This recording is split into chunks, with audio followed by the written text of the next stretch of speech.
Here we go, ladies and gentlemen. Today is January 25th, 2025. My first interview for our next upcoming event, March 15, 2025, at the heart of San Francisco Keys Art Pavilion. Right next to me, we have a longtime friend of mine, also a fighter that fighting on our show many times, making his professional debut. Now, let's introduce him once again to all the MMA fight fans out there. What's your name? Where you born and raised? Where are you coming from, Erin?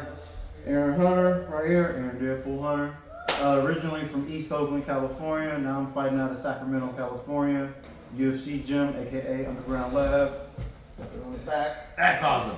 That represent, you know. So, man, really excited to finally be making my pro debut, man. It's an honor to be making my pro debut on your card because this would be my third time. Third time, yes. So, now, Erin, let's talk a little bit about what's going through you, because I haven't talked to you for a year or so. Doing those pandemics, not really a fun time, but like now finally get to this point making a pro debut. Now, what's happening? What's going on in your life the last year or so?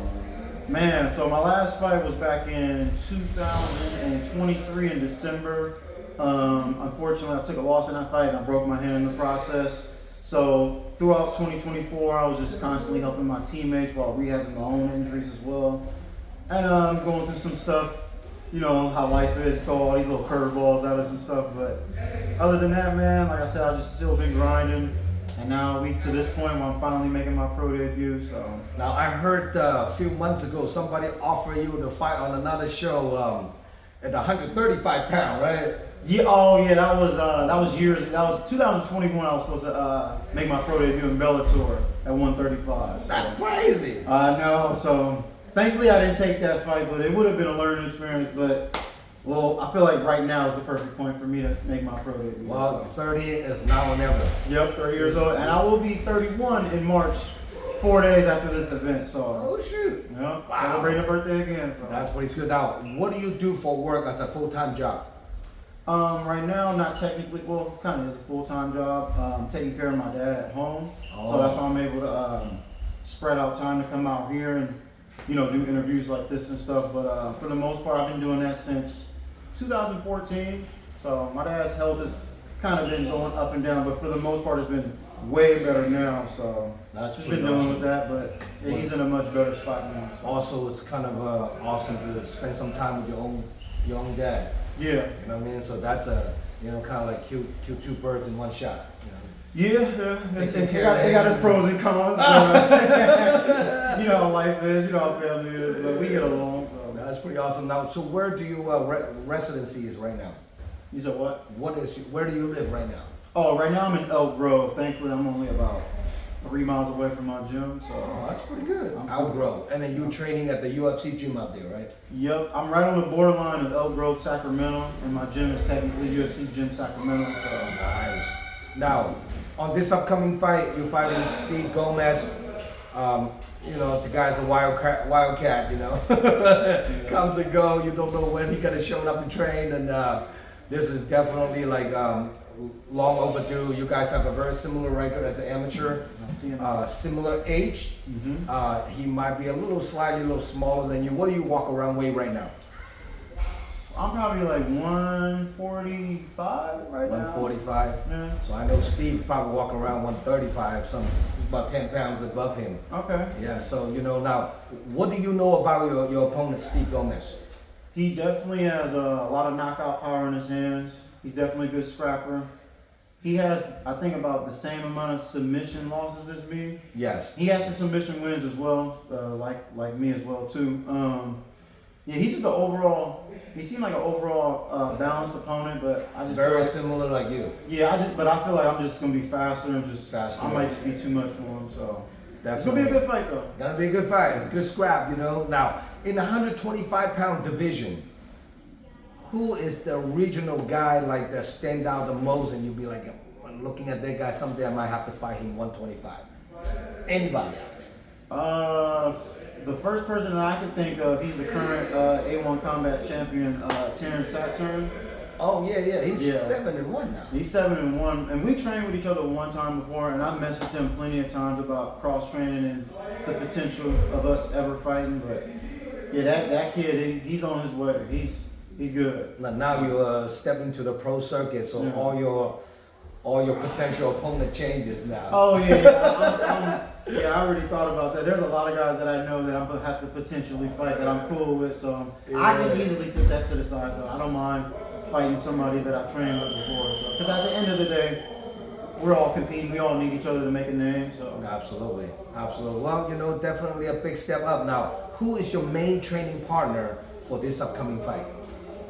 ooh, I don't want any of my training buddies to feel all left out for this one. Damn. I got a lot of main guys at my gym. Like anyone particularly that you train the most consistent that you call like this is the camp that I train with him the most. Any particular name? I would have to say, you know him very well, my boy Daniel Ming. Oh yeah! He's still training. Yeah, he's still training. He's still training. How old is he now? He's like 40, 43, like 4 kids. Oh shit! Yeah. He's a dedicated person. Dude, yeah, he's in there as well. I mean, my other homie too, Ermias Johnson. I said Johnson. Ermias Jones. My bad, Ermias. If you're watching this, my bad. But yeah, he got his pro debut coming up for boxing. But yeah, he's another another good training partner of mine. Now, does Daniel Ming ever think about doing one more fight? He probably will tell you no, but in his head he will want to. I've been DMing him like, nigga, let's do one more fight. And he's like, no, got kids. My wife not allowed. I guarantee if you was in person with him though, you probably could convince him. So now he is gonna be your corner, right? I don't think he's gonna be in the corner for this one. I think he might be there though. So and who is your head coach for this upcoming fight? Marcus Reeves. Marcus Reeves. Have I met him before? Yeah, he was there in my last 2 fights. The older black guy, right? Yes. Yeah, the that short, OG. fast back guy. Yeah. The short, fast one. He's been around the game. I see him from time to time in a different promotion too. He's always cornering a bunch of UFC fighters. He corners Zhong, Yan Jiaonan. Did I say her name right? Yeah. Been working on my memory. Yeah. Now, on this upcoming fight, when you're looking at Steve, where do you see yourself have the most advantage on him?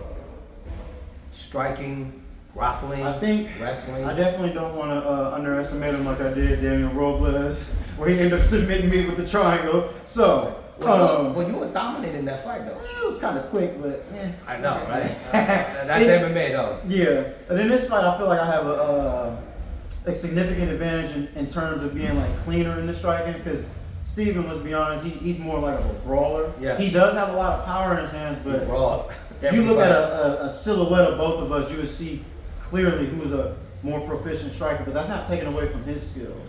So. Well, you've been doing Muay Thai for like what, 10 years? Almost, yeah. I got it tattooed on my fingers right here. Oh shit. Muay Thai. Yeah, you've been doing this, so you have a very good Muay Thai clinic for like years and years, you know. So. Oh, you need to throw elbows. Oh yeah. And these. Yeah, these to the head. Oh. I mean, a whole 9 yard now. Going to the whole 9 yard. You Yeah, know? wait. It's a 3-5 minute round. 5 minutes. Everything goes. So 5 minutes of playtime. Yeah. But at the same time, you can't go so crazy because your gas tank can go out much faster, you know. So now on this upcoming fight, any special loved one, training partner, sponsors that you want to shout out to? Working on the sponsors right now, but definitely shout out to my team and my friends and my sister over here. They not on camera, they off camera. Shout out to all my teammates at UFC Gym, all my PRS teammates, my MTM teammates, Muay Thai Minded, all my teammates down at Armada MMA Gym. So I just was there yesterday, so been getting a lot of help, a lot of thankful encouragement for this fight. So really looking forward to it. And I hope some of y'all caught that Spider-Man reference. And making sure all your friends that will get a ticket from you to come support your MMA debut, pro debut. It's a big moment for you. Exactly. For any fighters that pro debut is probably one of the most a big moment for them. You know. Now, if people want to get a hold of you to come watching you fight, how can people contact you? Y'all can hit up my Instagram, Deadpool Erin Hunter, and then. For people who want to get tickets in the Bay Area, y'all can hit me up there as well. And I'm going to give y'all my sister's information because she'll have some tickets so we can kind of split it out here since I don't live in the Bay Area no more. So just to make it easier on me. Now, if your opponent watching this interview, what do you have to say to him? Steve, I just hope you training hard.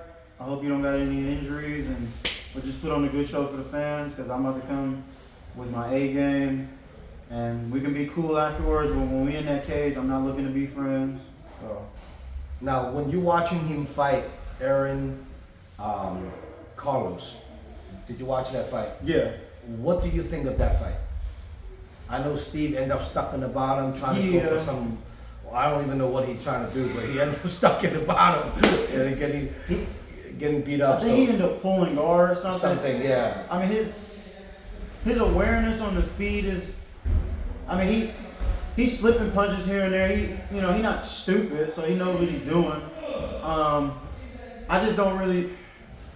Man, I'm not trying to sound cocky or confident. I just don't really see too much danger, too much other than just the power in his hands. Mm-hmm. So, but with me still saying that, I'm not undermining his skills.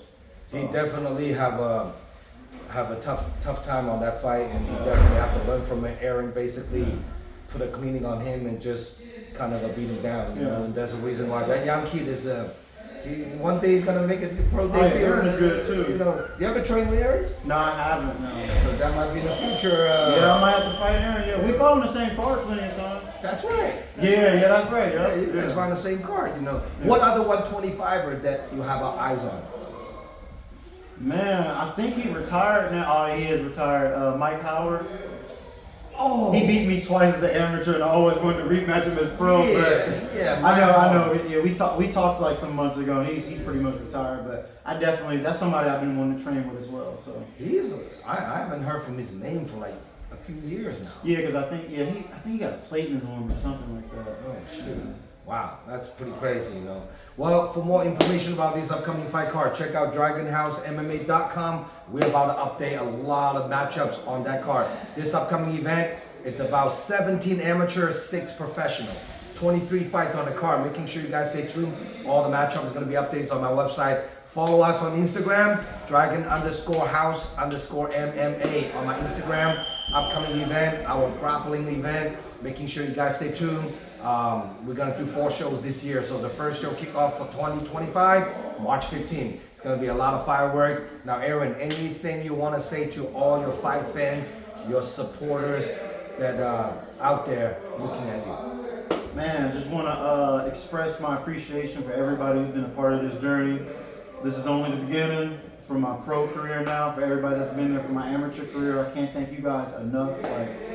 You guys have been there with me from thick and thin, and all my day one homies here, my sister. I don't want to tear up right now, but it's been a long journey, and the amount of support I've got over the years has been again, I don't want to cry, but it's been incredible. So for the bottom of my heart, I appreciate everybody. So I'm gonna get this win for you guys. It's gonna be a good show, so come out and support.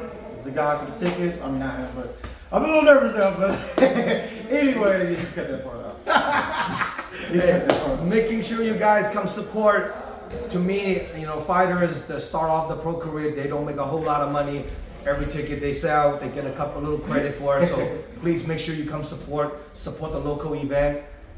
We can keep doing what we do and support the local fighters so they can chase their dream. And I'm happy to be part of his journey, MMA journey. I can't wait to watching him what he's going to accomplish in the pro circuit. It's a whole different animal now compared to the amateur. Yeah. Now it's a whole different ball game. So looking forward, March 15, 2025, Keysar Pavilion. Let's go. Erin Hunter making his pro debut. As always, good to have you on board, brother. Thank you so much. We'll see you guys March 15. I'm Zhong signing out. Oops.